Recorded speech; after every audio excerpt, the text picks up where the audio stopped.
오늘 우리가 함께 살펴볼 것은 우리가 함께 찬송에서 부른 것처럼 주님께서 우리에게 약속하신 영원한 영광에 대해 전하는, 그리고 그 영광에서 우리가 지금 누리고 있는 위로에 대해 전하는 교리문답 제22주일 57문답과 58문답입니다. 사도신경의 마지막 조항들을 고백하는 시편 찬송 495쪽, 496쪽에 기록되어 있는 하이데벨 교리문답 제22주일 57문답, 58문답을 교독하도록 하겠습니다. 하이델베르 교리문답 제22주일 제57문. 몸의 부활이 무슨 위로를 줍니까? 내 영혼이 이 생애 후에 즉시 나의 머리 대신 그리스도께로 올려진다는 것뿐 아니라 나의 이 육체도 그리스도의 능력으로 일으킴을 받아서 내 영혼과 재결합하여 그리스도의 영화로운 몸과 같이 될 것입니다. 제58문. 영원한 생명에 대한 조항에서 무슨 위로를 받습니까? 내가 지금 이미 영원한 기쁨의 시작을 마음으로 누리는 것처럼 이 생애 이후에도 눈으로 보지 못하고 귀로도 듣지 못하고 사람의 마음으로도 생각지 못했던 완전한 복, 즉 하나님을 영원히 찬양하는 복을 소유할 것입니다. 말씀 묵상 후에는 니케아 신경을 통해 우리의 신앙을 고백하는 찬송 56장 3절 4절을 함께 부르도록 하겠습니다.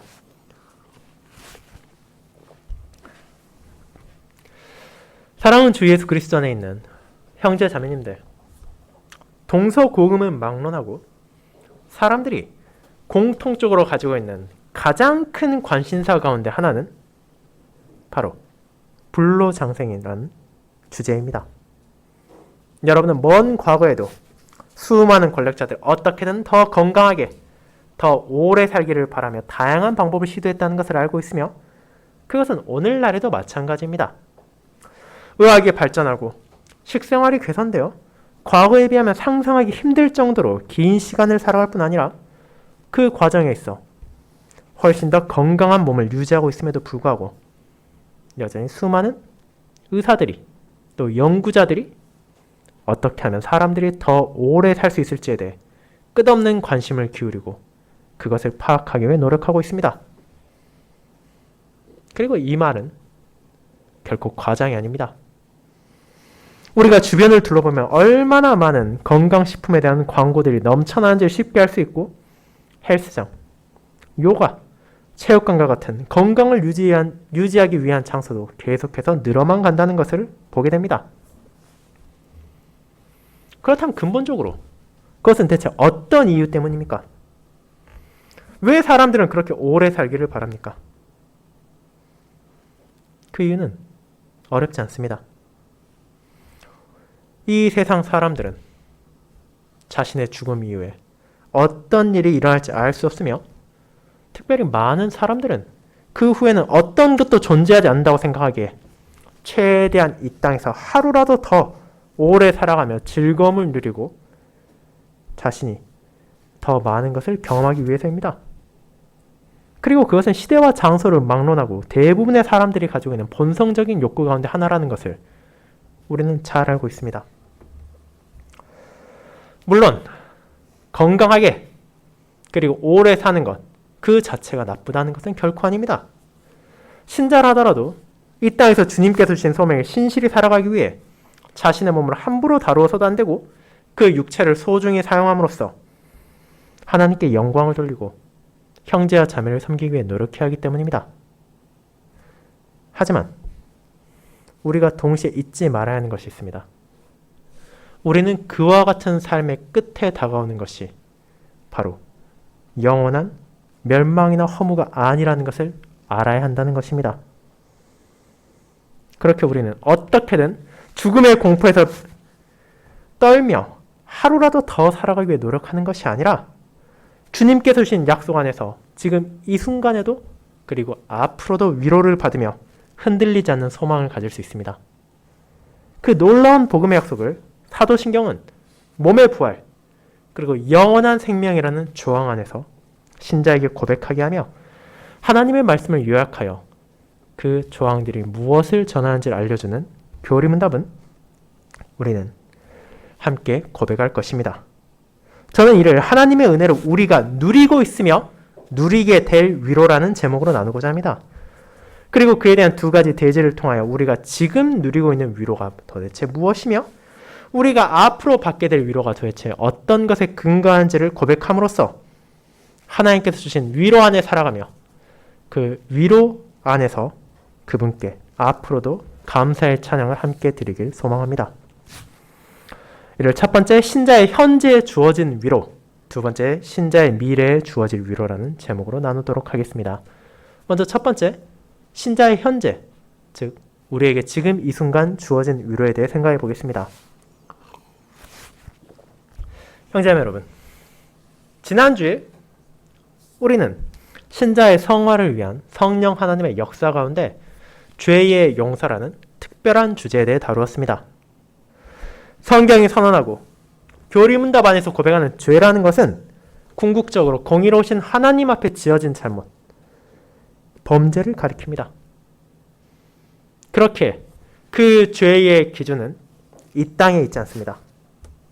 그것은 세상의 법, 사회의 도덕, 조직의 규칙과 같은 사람이 만들어낸 것에 있는 것이 아니라 거룩한 율법 안에 담긴 하나님의 뜻 안에서 나타난 것이기 때문입니다. 그분께서는 자신의 백성들에게 이 땅의 삶에서 어떻게 살아가는 것이 합당한 것인지를 알려주셨고 그 거룩한 율법을 보존하심으로 오늘날의 성도들에게도 그것을 알 수 있게 하셨습니다. 그러나 문제가 무엇입니까?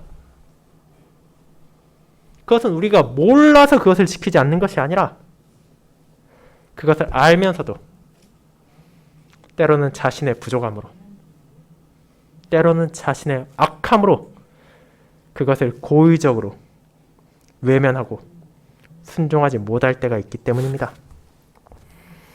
우리의 첫 조상의 타락과 범죄로 인해 모든 후손들에게 이어진 부패한 본성 안에서 그런 죄들이 저와 여러분을 포함한 모든 사람들의 일상에서 끊임없이 계속되기에 이 세상에선 그 누구도 감히 하나님 앞에 스스로 의롭다 주장할 수 있는 자가 없으며 그 누구도 하나님의 공의로운 심판을 외면할 수 없습니다. 그렇다면 어떻게 저와 여러분은 매주에 언약의 10가지 말씀을 낭독하며 이 죄를 다시 돌아볼 수 있습니까? 그것이 나의 비참함만을 떠올리게 하고 나의 죄악만을 돌아보게 만든다면 이는 너무도 고통스럽고 힘든 시간, 마치 자해와도 같은 시간일 것입니다. 그러나 신자는 나의 죄를 고백할 때 동시에 확신하는 것이 있습니다. 그것은 바로 그리스도의 은혜로 나에게 주어진 죄 용서에 대한 은혜입니다. 그것을 확신하기에 우리의 죄에 대한 고백은 자기 자신을 낮추고 죄에 대하여 슬퍼하게 만들지만 동시에 우리는 이를 고백할 때 하나님의 긍휼하심에 감사하며 그 감사에 대한 열매를 더욱더 맺기를 소망할 수 있게 됩니다. 이와 같은 죄 용서에 대한 확신이 어떻게 가능한 것인지를 우리는 교리문답 제56문답을 통해 함께 나누었습니다. 죄의 용서. 죄를 사한다는 것은 누군가가 범한 죄에 대해 더 이상 책임을 묻지 않겠다는 것을 의미합니다. 그리고 이것은 어떤 방식을 통해서든지 그와 같은 잘못에 대한 모든 대가를 치른 후에야 가능합니다. 그리고 이제 우리는 우리가 어떻게 하나님 앞에서 자신이 지은 죄에 대한 용서를 받을 수 있는지를 바라봅니다. 그것이 용서받을 수 있는 이유는 나의 선행, 나의 순종, 나의 믿음과 같이 내 안에서 우러나오는 무언가를 통해서가 아니라 오직 유일하신 구속주이신 예수 그리스도의 사역을 통해서만으로 가능하다는 것을 고백한 것입니다.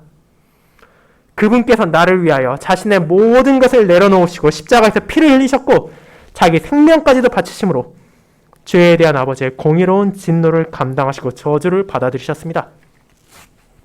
살아가는 동안 한 점의 죄도 짓지 않으시고 아주 사소한 잘못 하나도 범하지 않으신 분이 자기의 양떼를 위해 그들의 모든 죄에 대한 대가로 스스로를 내려놓으신 것입니다. 그 속죄 제사를 통하여 우리에게 죄의 용서의 은혜가 주어질 수 있게 되었습니다. 그리고 이 죄의 용서는 동시에 성부 하나님과 성령 하나님의 사역도 돌아보게 합니다. 성부 하나님께서는 그렇게 희생제사를 치르신 아들을 죽음 가운데 버려두지 않으시고 죽은 자들 가운데서 일으키시고 하늘에 올리셨으며 이제 자신의 우편에 앉아 만물을 통치하게 하심으로 그 속죄의 사역을 받아들이셨음을 확증하셨습니다. 그렇게 신자는 주님의 십자가에서의 피가 헛되이 흘려진 것이 아니라는 것을 알게 됩니다. 그리고 하늘에 계신 그리스도께서 보내신 그리스도의 영, 성령 하나님께서는 우리 안에 참된 믿음을 심으시고 그 믿음 안에서 그리스도와 연합하게 하십니다. 그렇게 의로우신 주님과 하나가 됨으로써 성도들은 하나님께서 나를 그리스도 안에서 보신다는 것을 깨닫게 되며 나의 죄성이 아니라 그리스도의 의로움으로 나를 죄인으로 취급하지 않으시고 의인으로 받아들이신다는 은혜를 고백합니다. 그렇게 신자는 죄 용서에 대한 삼위 하나님의 놀라우신 사역 안에서 결코 정죄에 이르지 않게 된다는 것을 확신하며 그 확신에서 더욱더 감사하며 주님을 찬양할 수 있는 은혜를 누리고 있다는 것을 우리가 고백했습니다. 그것이 바로 성령 하나님께서 우리 안에서 역사하시는 성화 사역 가운데 하나임을 신자는 기억하며 거룩한 보편적인 그리스도의 교회, 성도의 교통, 죄의 용서를 받으며 하루하루를 구원을 획득하기 위해서가 아니라 그 영광스러운 약속을 베푸신 하나님께 감사하며 성령님의 인도하심에 따라 우리는 거룩한 길, 주님께서 전하시고 주님께서 자신의 영으로 인도하신 생명의 길을 나아갈 수 있게 되었습니다. 그렇다면 이제 우리가 그 길을 나아가는 과정에서 어떤 위로, 어떤 소망을 가지고 살아갈 수 있습니까? 교림답 제22주일은 그 길을 나아가는 우리가 세상에 어떤 사람도 얻을 수 없는 분명한 위로, 세상에 어떤 통치자도 어떤 지혜자도 알 수 없는 놀라운 소망 안에서 살아간다는 것을 전해줍니다. 그것은 우리가 지금 이 순간 누리고 있는 위로가 있다는 것입니다. 오늘 우리가 함께 고백한 몸의 부활, 그리고 영원한 생명은 마치 먼 미래의 일, 나와는 아직 관계가 먼 것처럼 여겨질 수도 있습니다. 물론 그것이 완전히 틀린 생각은 아닙니다. 하지만 그 은혜는 미래에만 있는 것이 아니라 오늘의 나에게도 위로와 기쁨을 준다는 사실을 망각한다면 이는 모든 성도들이 현실에서 눈물을 흘리고 좌절하고 엎드려 쓰러진 상태로 있다가 그저 미래가 찾아오길, 앞날이 찾아오길 소망하는 비관적인 삶을 살아갈 것입니다.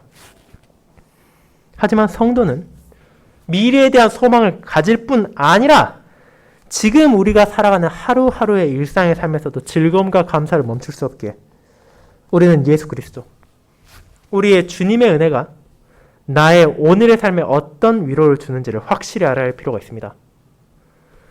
그렇게 우리가 살펴볼 이 마지막 조항들은 앞선 사도신경의 조항, 죄의 용서와 깊은 관련이 있습니다. 왜냐하면 죄사함이 없이 오늘의 고백은 존재할 수 없기 때문입니다. 분명 하나님 앞에서 죄인들, 그분의 심판을 받을 자들도 몸의 부활, 영원한 삶을 경험할 것입니다. 하지만 그것은 신자의 그것과는 반대되는 영원한 형벌, 몸과 영혼에 대한 가장 끔찍하고 고통스러운 심판이 될 것이기에 결코 위로가 될 수 없습니다. 그러나 저와 여러분 이미 고백한 것처럼 삼위 하나님의 역사하심 안에서 죄의 용서의 은혜를 받았습니다. 그렇게 죄의 용서를 받은 자로서 하늘 아버지와 다시 화목하게 되었고 그분의 은총을 받게 되었습니다. 그런 우리가 하늘을 바라볼 때 무엇을 깨닫게 됩니까? 하늘 아버지 우편에 앉아 계시고 그곳에서 만물을 다스리시는 우리의 주님을 바라봅니다. 그리고 영광 가운데 계신 그분께서 바로 우리로 하여금 오늘의 삶에도 위로를 받게 하십니다. 우리는 그 사실을 이미 제17주일에서 고백한 바가 있습니다. 교리문답 제45문답은 그리스도께서 부활로 죽음을 이기셔서 이를 통해 우리를 위해 얻으신 의로움의 내가 참여할 수 있게 하신다는 죄의 용서의 은혜를 고백하고 이어지는 둘째, 셋째를 통해 새로운 생명과 영광스러운 부활에 대한 약속을 전하기 때문입니다. 즉, 우리는 그리스도를 바라볼 때 그분께서 영화로운 몸을 입으시고 하나님 우편에 계신다는 사실 자체가 저와 여러분에게도 그와 같은 영화로운 몸, 그와 같이 하늘 아버지와의 교제를 나눈 날이 온다는 것을 확신하게 만든다는 것입니다. 그와 같은 미래에 대한 확신이 오늘의 우리의 삶에도 위로가 됩니다. 왜냐하면 그 영화로운 몸은 더 이상 죄와의 싸움을 하지 않아도 되는 모든 부패한 본성이 사라지고 어떤 죄악의 유혹에도 흔들리지 않을 것이기 때문입니다. 그렇게 우리가 그 영화로운 마음을 바라는 것은 당연한 것입니다. 하지만 동시에 이 약속이 현재 우리가 그저 비참, 절망 가운데만 살아야 한다는 것을 의미하지는 않습니다. 왜냐하면 우리는 성화의 길을 살아가는 가운데 이미 거듭난 자의 은혜를 누리고 있기 때문입니다. 우리는 이 몸의 부활이 무엇을 가리키는지를 미리 맛보고 있습니다. 그 증거는 사실 여러분의 매일의 삶에서도 드러나고 있습니다. 그것은 성령님의 인도하심으로 우리가 하나님의 뜻에 순종하고 그분께서 기뻐하시는 삶을 한 걸음 한 걸음 나아간다는 데 있습니다. 우리는 이것을 당연한 것처럼 여겨서는 안 됩니다. 왜냐하면 아담과 하와에 대해 동참한 모든 인류는 본성적으로는 하나님을 미워하고 이웃을 시기하고 질투하는 악에 기울어져 있기 때문입니다. 그것이 바로 원죄 안에서 모든 인류가 묶여있는 악이자 죽음입니다. 육체의 죽음만이 아니라 하나님과의 관계가 끊어지고 서로 간의 사랑이 끊어짐으로써 영적인 죽음을 맞이했습니다. 그런데 지금 여러분은 어떻습니까? 물론 우리 안에 부족함이 있습니다. 우리 안에 여전히 사라지지 않은 옛 본성이 있습니다. 우리는 전심으로 하나님을 사랑한다고 말할 수 없고 형제와 자매를 사랑하는 것도 온전하다고 말할 수 없습니다. 그러나 그럼에도 우리는 그 사랑의 시작을 할 수 있게 되었습니다.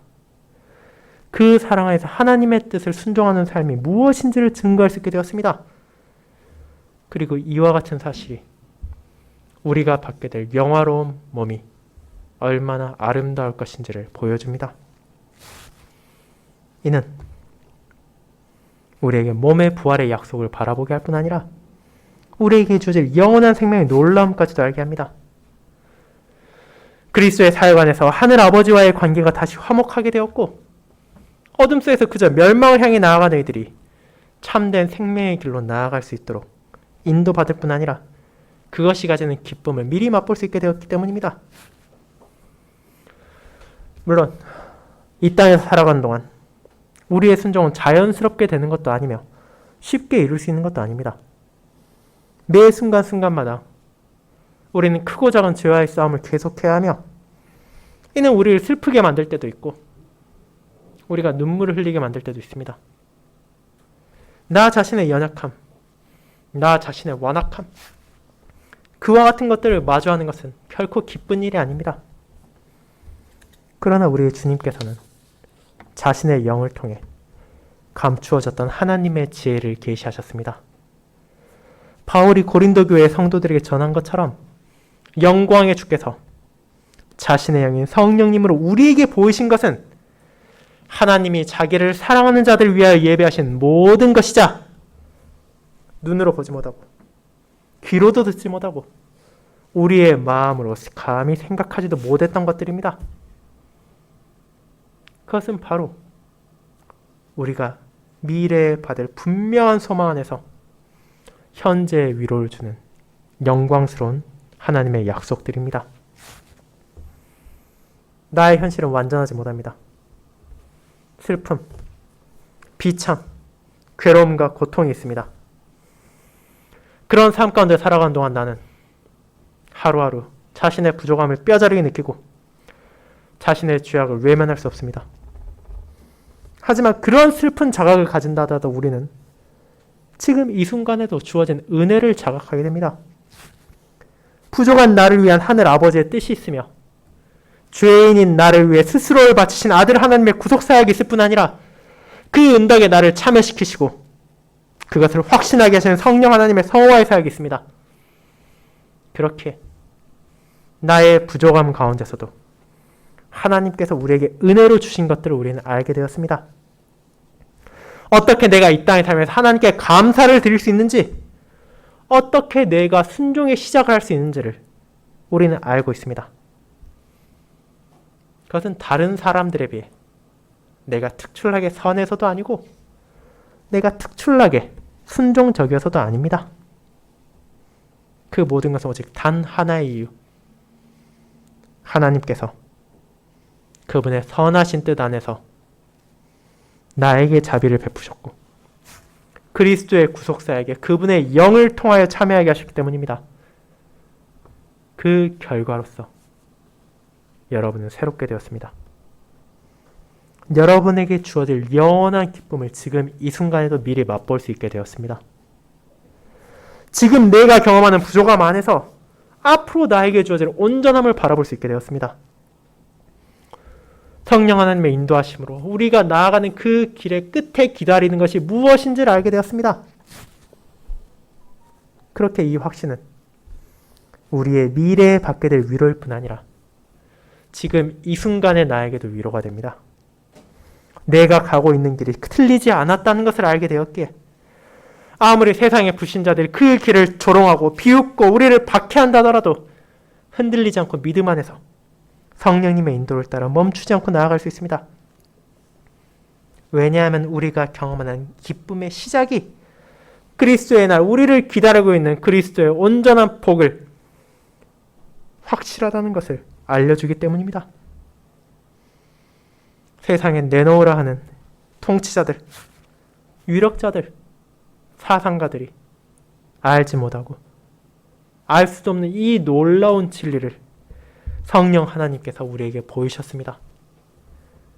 그렇게 하나님의 영, 성령님께서 거하시는 신자들은 그 진리 안에서 오늘도 위로를 받고 있습니다. 사랑하는 형제자매 여러분, 그렇다면 여러분은 지금 이 순간 이 위로를 받고 있습니까? 제58문답이 말하는 것처럼 우리에게서 이 영원한 기쁨은 그리스도의 날이 되어서야 비로소 알 수 있는 것이 아닙니다. 오늘 우리가 살핀 고린도서만이 아니라 다른 많은 본문들 역시 이 진리를 알려주고 있습니다. 대표적인 본문 가운데 하나인 요한복음 17장에서 예수님은 영생은 곧 유일하신 참 하나님과 그가 보내신 자 예수 그리스도를 아는 것이니이다라고 선언하심을 통해 이 영생의 시작이란 결국 하나님의 은혜를 알고 그분의 독생자 예수 그리스도를 고백함을 통해 그분의 사역으로 받은 은혜 안에서 살아가는 것임을 가르치셨기 때문입니다. 그리고 우리는 성령 하나님의 역사하심으로 말미암아 그 생명, 그 기쁨에 대한 확신을 가지고 위로를 받습니다. 이 땅에 사는 동안 나는 끊임없이 죄와 싸워야 되지만 동시에 이 삶에서 한 걸음 한 걸음 주님께서 전하신 길을 나아감으로써 하나 하나 감사의 열매를 맺음을 통해 나의 미래에 확실하게 받을 그 은혜와 영광을 미리 맛보고 경험할 수 있게 되었습니다. 그리고 그 사실이 지금 우리가 나아가는 그 길, 성령 하나님의 인도에 따라 나아가는 성화의 길이 오직 유일한 참된 생명의 길이라는 것을 확증하기에 지금 이 순간에도 주님의 위로 안에서 우리는 감사와 찬양을 드릴 수 있습니다. 그와 같은 현재의 위로가 우리를 미래의 위로로 향하게 합니다. 두 번째, 신자의 미래에 주어질 위로입니다. 성도 여러분, 이처럼 아름다운 위로에 대한 고백을 나눈 우리는 지금 이 순간에 우리의 시선을 맞추는 것은 넘어 우리에게 약속된 영광스러운 미래를 함께 바라봅니다.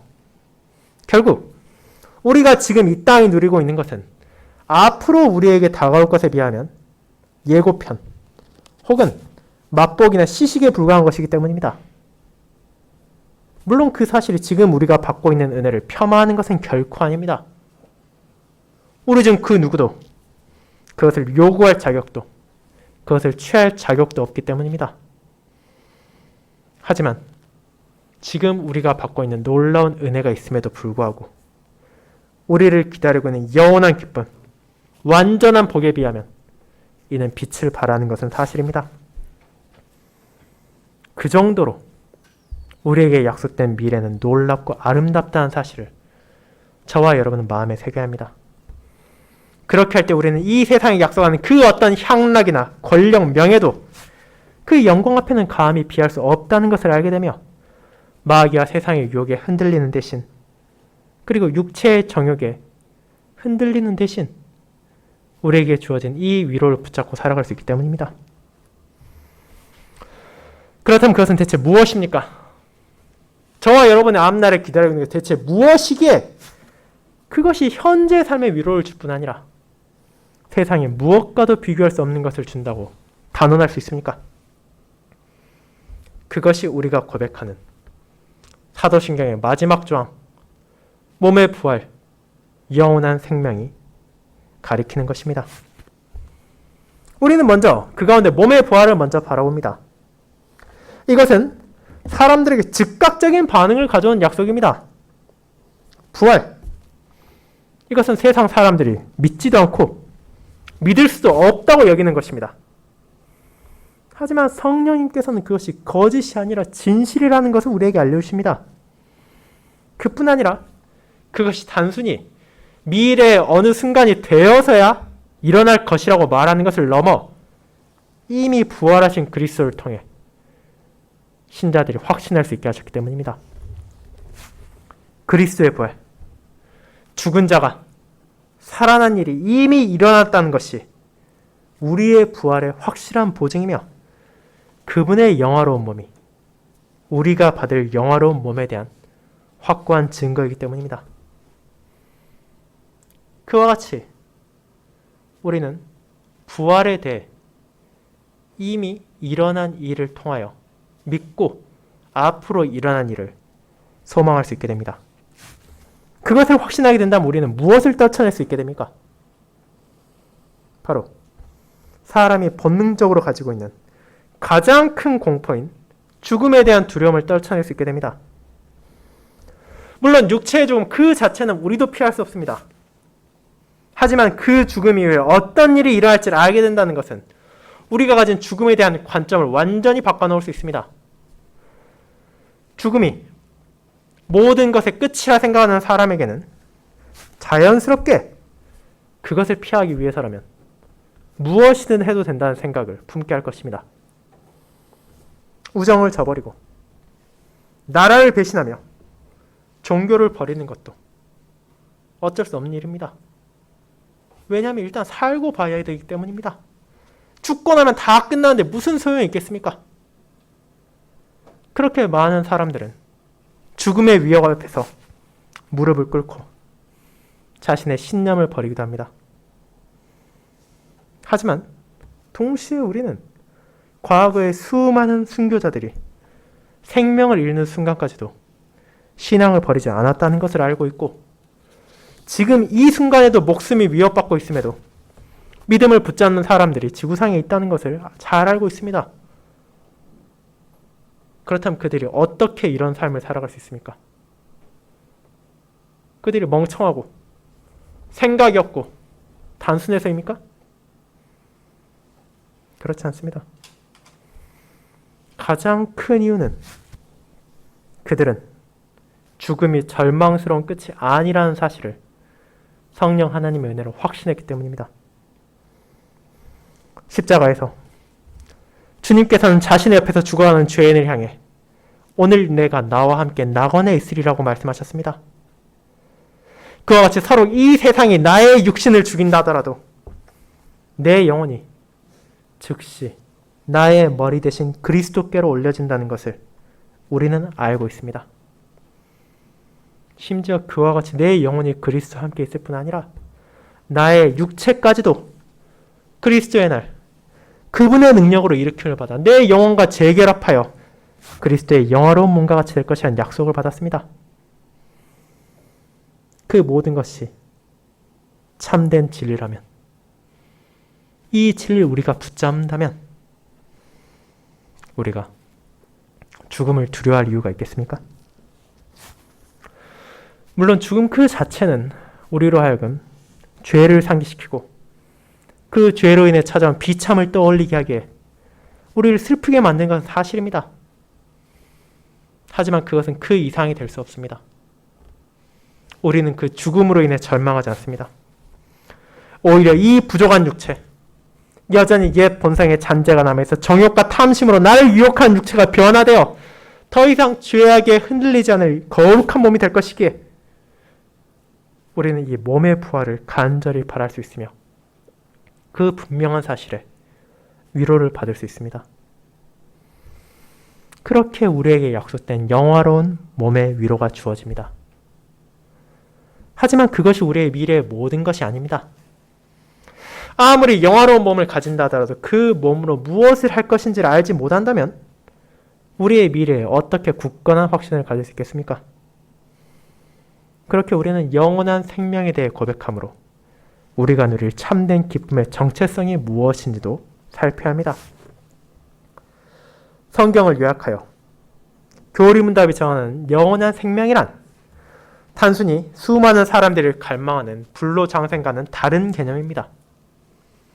단순히 늙지 않고 오래오래 살아간다는 것이 아니란 얘기입니다.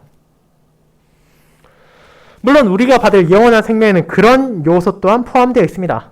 하지만 그것만이 전체가 아니라는 것을 우리는 기억해야 합니다. 왜냐하면 성경이 말하는 생명이란 하나님과의 관계를 떼어놓고 생각할 수 없는 것이기 때문입니다. 모든 생명을 창조하신 분이 하나님이시고 그들의 생명을 유지하는 분도 하나님이십니다.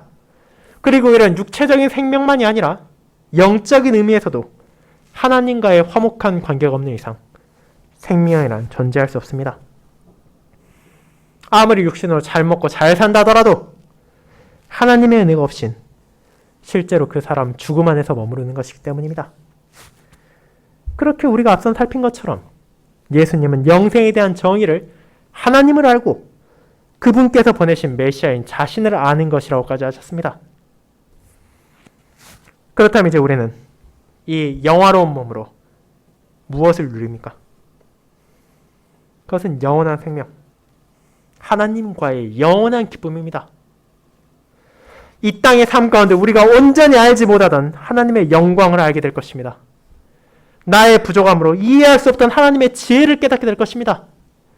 이 세상에서 미리 맛보는 정도에 불과했던 주님의 식탁에서 함께 먹고 마시며 아름다운 교제를 나누게 될 것입니다.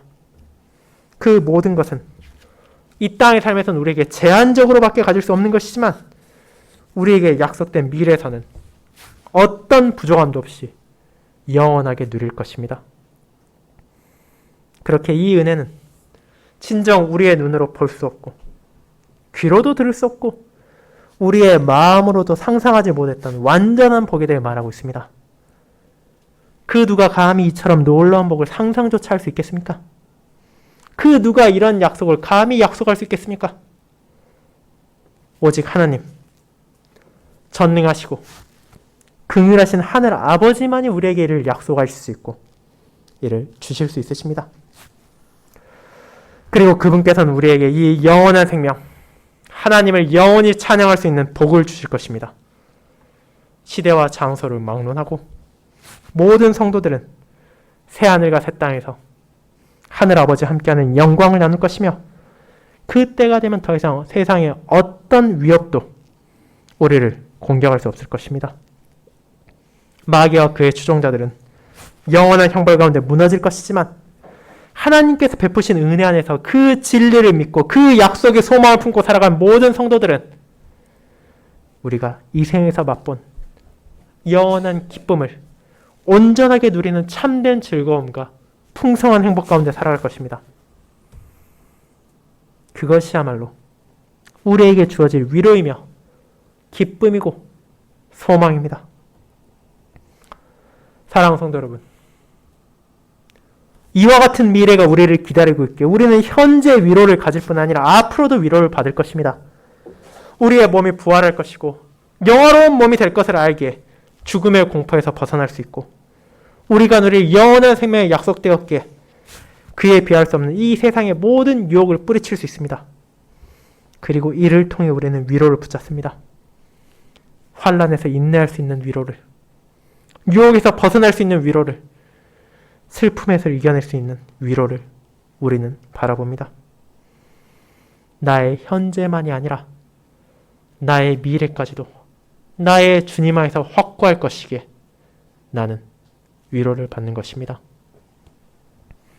이와 같이 사도신경은 성부 하나님께서 우리를 돌보신다는 위로로 시작하여 성자 하나님께서 우리를 위해 베푸신 사역으로 위로할 뿐 아니라 성령 하나님으로 우리가 그 은혜의 역사에 참여한다는 것을 고백하게 함으로써 과거와 현재와 미래의 위로를 깨닫게 합니다. 그렇게 그리스도인이 믿어야 하는 복음 안에 약속된 모든 것, 곧 우리의 보편적이고 의심할 바가 없는 기독교 신화의 신조들이 우리에게 요약하여 가르치는 것은 결국 하나님의 은혜 안에서 우리가 가지는 위로, 우리가 받은 위로, 그리고 우리가 받을 위로를 가리킨다고도 말할 수 있습니다. 그리고 그 위로야말로 모든 신자들에게 필요합니다. 헛된 위로, 말뿐인 위로가 아니라 분명한 확신을 주는 참된 위로가 죄와 비참으로 가득한 세상을 살아가는 신자들에게 주어졌습니다. 성부 하나님의 긍휼하심으로 인해 주어진 위로, 성자 하나님의 구속하심을 통해 주어진 위로, 성령 하나님의 역사하심으로 깨닫게 되는 이 위로가 우리를 붙잡아주며 우리가 하나님께 감사하며 이 땅에서도 이 생 후에도 그분을 영원히 찬양할 수 있게 합니다. 그리고 내가 마주한 고통, 시련, 슬픔, 괴로움이 있다 하더라도 그것들 우리에게 주어질 영원한 생명, 영원한 기쁨에 비하자면 짧은 한순간에 지나지 않을 것임을 깨닫게 하므로 그 고난 가운데 인내할 수 있게 합니다. 그와 같은 모든 은혜를 우리는 함께 고백했습니다. 그렇게 이제 이 위로를 마음에 새기도록 합시다. 하나님께서 저와 여러분을 분명하게 돌보시고 지키시며 보존하실 것이기에 우리의 삶 가운데 무엇을 마주한다 하더라도 흔들리지 않고 그분을 찬양하시길 바랍니다. 그 아름다운 삶을 성령 하나님께서 인도하실 것을 믿습니다. 아멘.